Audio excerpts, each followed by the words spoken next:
There is a historic reason for the long reading from the Acts, or rather from Corinthians, in which there is an autobiographical note given by St. Paul himself.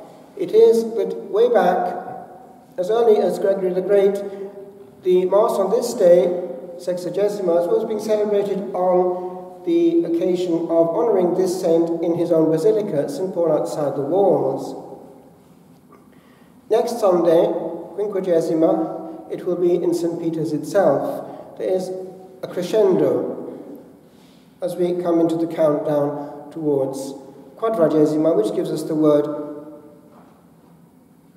Lent doesn't work, it works in the foreign languages that we have on the continent. Carême in French, Quaresima in Italian, and so on. 40 days. St. Paul is somebody who, in the end, rather than spend his existence destroying the embryonic faith and church, by the time he was martyred in Trefontane, which, by the way, is within walking distance of St. Paul outside the walls, it was a gladiatorial school and a place of violence, and it would make sense that he would be executed there. But then he could be carried to St. Paul's, which at that time was outside the walls of Rome, and there he is, we know, from the year of St. Paul, when they went down and looked, and his head was there. So he, by that time, had written, or rather through his amanuensis, his secretary, had dictated about half of the present New Testament. His life could have gone the other way. Remember, he was there consenting to and approving the stoning of the first martyr, Stephen. He held the clothes of those who were at it. A pretty gruesome death, I would think, and he was happy to observe it. The Word. We know how the Lord himself had to intervene in the case of this man. He was on the way to Damascus, and there, when he was on the ground, he was brought to precisely ground zero and made that prayer which handed over the reins, the rudder, to his king, whom he was trying to serve, fair play, but with incomplete knowledge. Lord, what wilt thou have me to do? And that prayer I would leave with you this morning, because it is the prayer that gives God permission to act and to take over. And until it is made, he is not able to act or to take over. That is why, if ever you are in dialogue with somebody who is very sure of himself, you cannot really get through, because God himself cannot. Only poverty of spirit is actually the point of departure for the spiritual life. Pride and self-sufficiency are supremely spiritual sins and devastate even the pious. I've told you before, perhaps, how, according to ancient literature, Socrates went to consult the Delphic oracle way back. He was in search of wisdom, remember, and he was given this answer to his strange question: who is the one who knows most on this earth? Socrates is the one who knows most on this earth. Socrates? Because Socrates is the only one on this earth who knows that he knows nothing. Translate, how much do you know?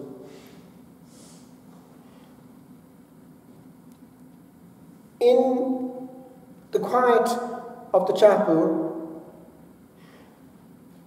when in Lectio Divina, before the Blessed Sacrament, I ask for a word and open the sacred page, one verse, often, by the way, from St. Paul himself, but ultimately from the Holy Spirit, can fill the chapel with unheard sound. I would like to challenge you, each one of you, this morning on one specific issue. It's your capacity to respond to the power of the Word. It concerns you probably more than you imagine. I have noticed that at this present moment in time, relatively few people read seriously. They cannot. It is not interesting enough. They are used to another mode of spending time. And a book or an article is just too dull. What is happening? Well, two things. One is that tendentially they are very dependent on someone else. Most people now no longer filter what comes into them. And after a while, by a process of osmosis, what is out there is in them. The person who is free and not addicted or dependent, I mean with regard to what is coming through the air, is tendentially also independent with regard to his own thought world. He can choose. He can select where 1 or 2 hours will go. Now, in practice, observe what is happening once you are on the screen. It can be the screen of your phone, it can be the screen of your computer, it can be the screen of a television. But one thing each has in common, it's this. It cancels, after a while, the thought of putting it off. Now, if you don't believe me, watch yourself next time you're on some screen. Is that the paramount question in your mind? There is one trick I would give you. It's this. Before you engage with the screen, make the firm resolution that you will do what you are there to do, and then stop. That's the bit that modern man just can't do. And there are reasons for that.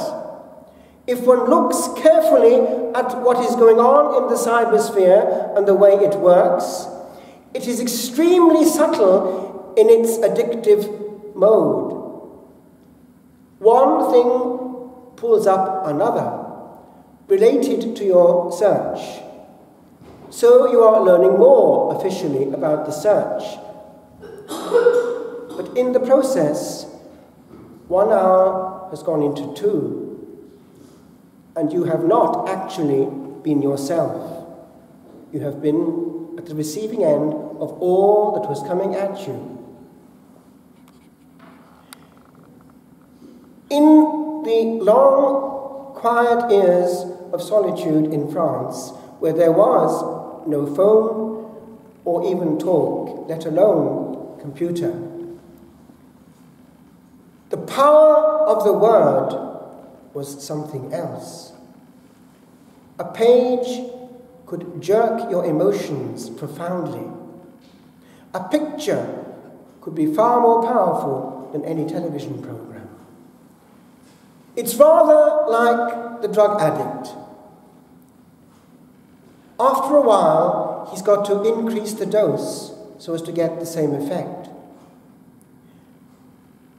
Take away all his addictions by a process of detoxification. If after detox he goes back into his habit, at that point he will not need as much again to get the same effect. And if he takes the same amount, he will probably die. It's what we call an accidental overdose. It's the same for you. If you are in need of being titillated and bombarded by powerful things all the time, you have lost the bliss of little things. This week, I was reflecting on the power of literature, the power of these treasures which no longer titillate the youth of today. They are inaccessible. The language is too difficult, and the old style does not in any way incite to emotion. They need the visible, the explicit, yes, the vulgar, to respond. They are less able to appreciate what is in our culture. Is it enrichment? Question mark. Is there incapacity to appreciate beauty in music, enrichment or regression of culture? Question mark.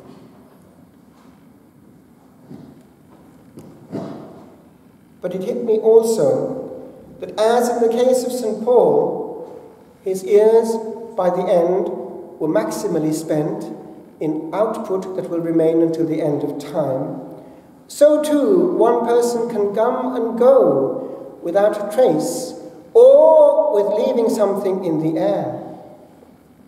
Life will go. And as this morning I was coming back from church at 9 in the morning, I paused again by the graves, and it hit me. Life will go. What will we leave? Will I leave ears and ears of taking in invisible waves, or will I sit and take in useful grace and transmit the same? At the end, one will matter, the other will be void and have its consequences. And so many young people now don't realize.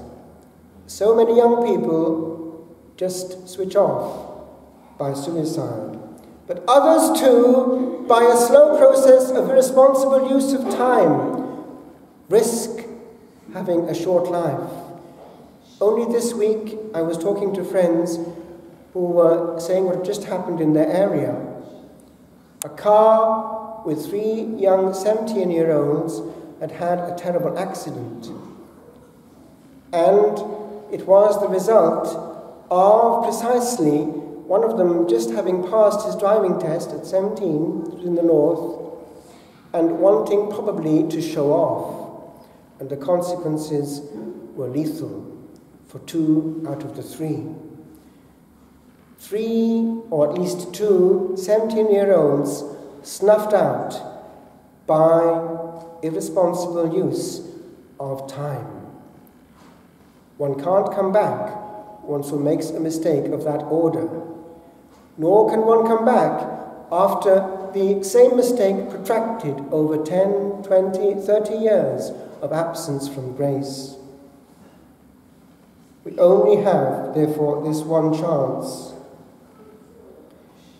To be or not to be, that is the question. We are right now, tomorrow we will not be. What happens when it's all over? It's the suicide case. Will I or will I not? To die, to sleep, perchance to dream. There's the rub. For in that sleep of death, what dreams may come when we have shuffled off this mortal coil, must give us pause. And that pause I would like you to make right now, remembering it's rather like this. You won't be able to see it very well, but I'll tell you what it is. It's that mortal coil. It's an old-fashioned time machine. It has to be wound, and it contains a coil on it, and that goes down and down, tick by tick, until the time is over. We don't know how many ticks we have, but we know it will be over. So the only way to be sure is to consecrate each tick as it passes with presence unto the presence, not missing the grace in the air.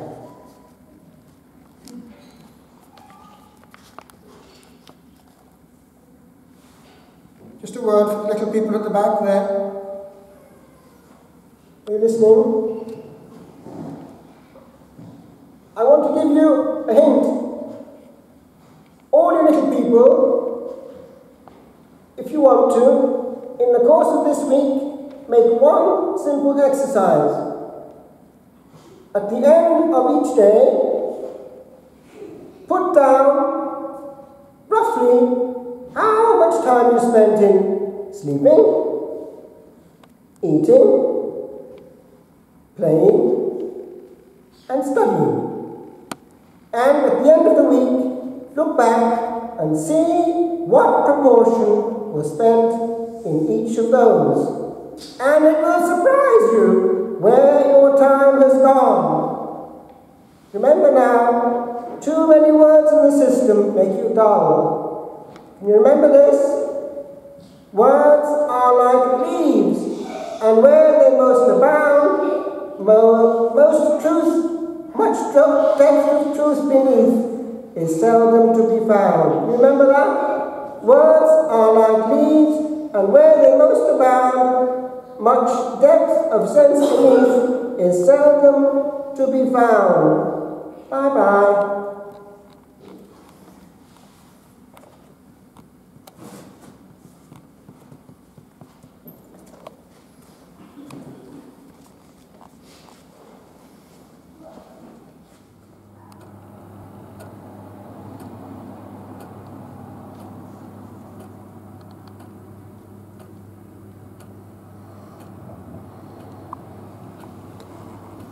This mortal coil.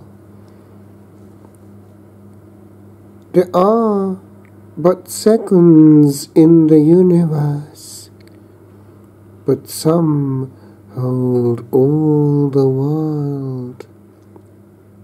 There are mid-hours that travel o'er the earth, some rays that curse the sun that let them be, and there are powers in others that once came to change the all of all ere more to be. There is a word, there is a warming heard in beings small that dulled and morphined galaxies a-start. For we walk on upon a lonely world, into the unknown of planets that long slept upon their secrets lost. Where tossed and hurled was once each soul, whose wheel the aeons kept from other eyes to come this way, this lonely way again, for but a day.